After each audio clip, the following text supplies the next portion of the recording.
Good morning. This is Rebecca doing my week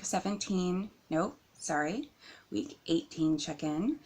And so this video series is about my experience that I'm having being on an antidepressant that was prescribed for depression as a symptom of my PTSD related to domestic violence. And I'm definitely doing a lot better now, a little over 4 months in. It's been a really kind of pleasantly rewarding experience. And, I just had never had so much help from a third part, from just someone who didn't really know me. And, I felt like my doctor didn't really know me, and some, generic thing like this pill that a lot of other people take. I hadn't really had a lot of success in things like therapy, even when it was just kind of a normal therapist who didn't have a lot of specializations in dealing with exactly what I was, in dealing with patients who were going through what I was going through. And so I've just been still surprised. I mean, I have said it in several of my weekly check-ins that I'm still surprised on a regular basis that this is working out for me so well. I am still having the weird dreams that are one of the main side effects, but unlike when I started having that, it was mostly the night terrors and other really, just terrible nightmares. But now it's just weird dreams, and I find that pretty manageable. So I definitely still see it as a win, a little over 4 months in. I'm taking 30 milligrams of fluoxetine a day. That's a generic form of Prozac. And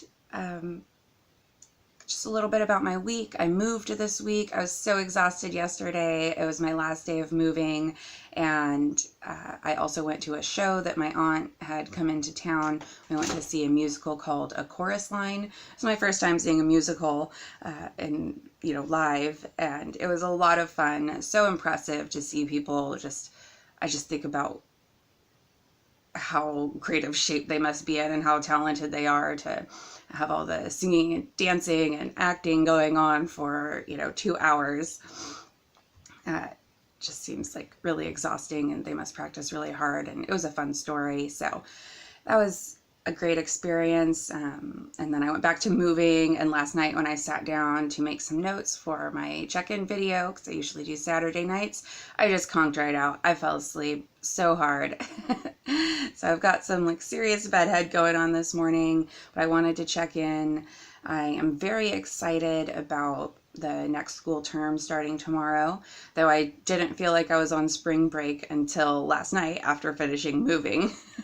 But I will enjoy my, one day of feeling like I'm on spring break, and I'm just gonna enjoy not having any homework to do.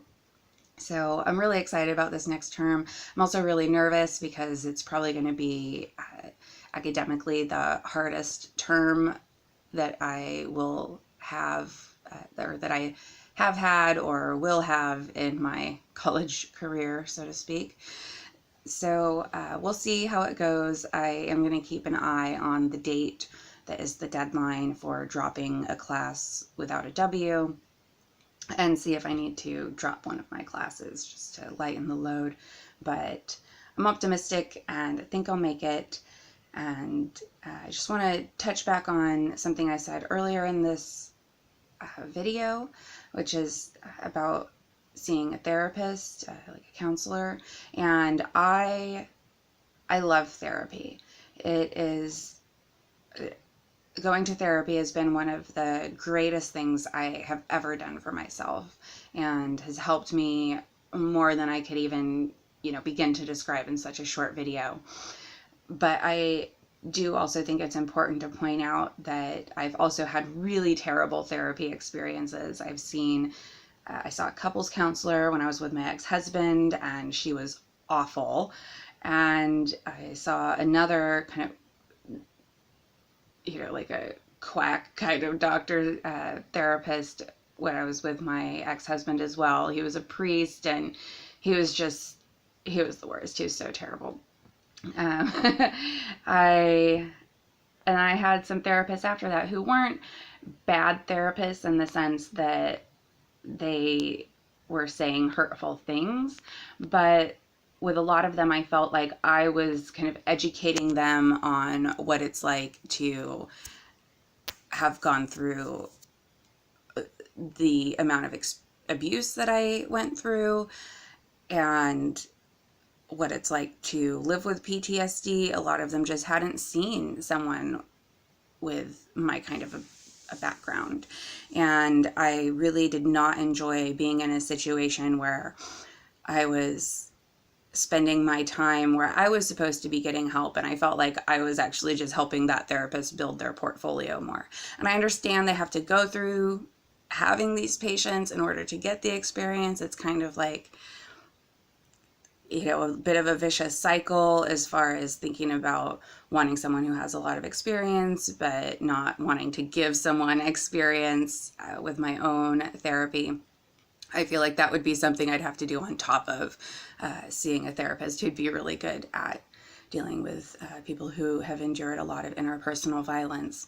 So now when I see therapists, or when I find a new therapist, I've had the same one for several years, I do a lot of research. I look up what all of their specialties are, and if they don't have specialties in recovery from domestic violence and specializations in violence against, dealing with violence against women and sexual violence, I don't see them.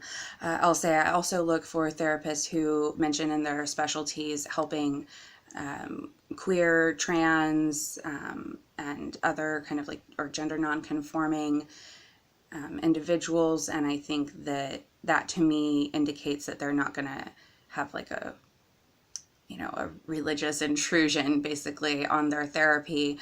Just with my history of being raised in a terribly strict and harmful religious environment, I just want to stay as far away from that as possible. So even though that's not something that I would go to see this therapist for, I want to know that this therapist really is trying to help people who have dealt with, extreme violations of their sense of self, and wants to help them. So the therapist I'm seeing now, I'm really happy with. She is going to be taking some time off, so I'm actually going to have to find a new therapist.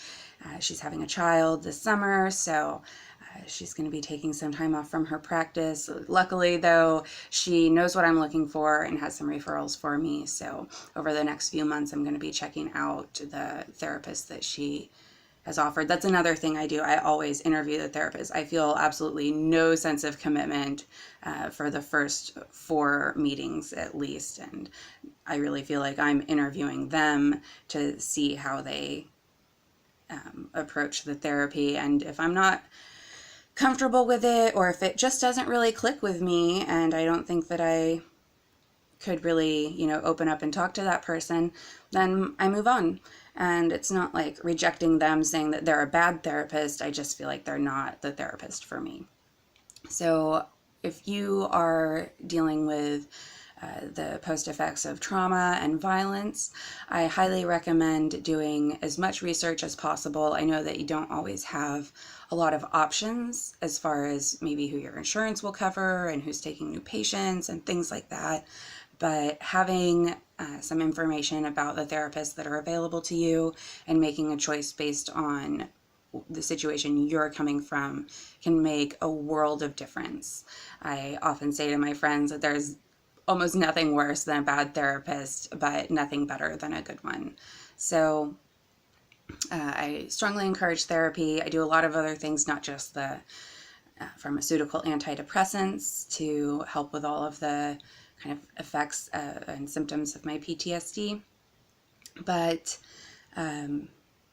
yeah, this medication was definitely one I needed at that point, and I'm still going strong with all the other ones.